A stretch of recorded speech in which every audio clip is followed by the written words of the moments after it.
Assalamualaikum dan hai. Korang bersama Abang Misri. Okey, ini berkenaan video panduan TaoBot image downloader. Okey, selepas korang membuat tempahan, apa yang berlaku, korang akan dibawa ke page. Okey, ke page sementara ni lah. Okey, jadi sila check email juga, sebab sekarang ni pengaktifan license untuk TaoBot ni dilakukan secara automatik selepas korang selesai membuat pembayaran. Jadi sila cek email dia berbentuk seperti ini. Okey, ini adalah antara email yang akan korang terima. Satu, resit daripada bill please, menunjukkan yang payment korang dah berjaya. Okey, abaikan jumlah dia tu pasal ni testing. Kemudian daripada FPX ni payment processor yang antara bank dengan bill please. Jadi kalau macam korang cancel payment ke atau tutup web page ke, dia akan bagi tahulah kat sini your payment via FPX is unsuccessful, dan kenapa dia akan bagi tahulah. Okey, dan ini adalah contoh email yang akan korang terima untuk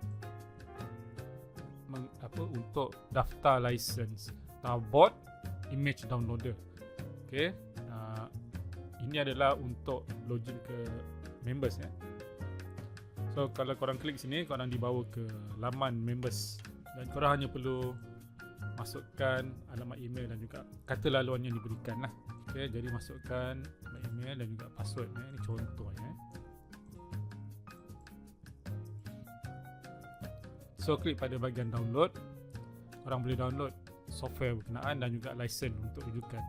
Okay, setiap kali kalau ada update, korang login ke laman members, klik pada download, dia akan available lah, akan ada kat sini file installer yang terkini untuk apa-apa software yang korang tempah daripada Bambot, dan juga patikan license lah, patikan version bila dia update dan juga license.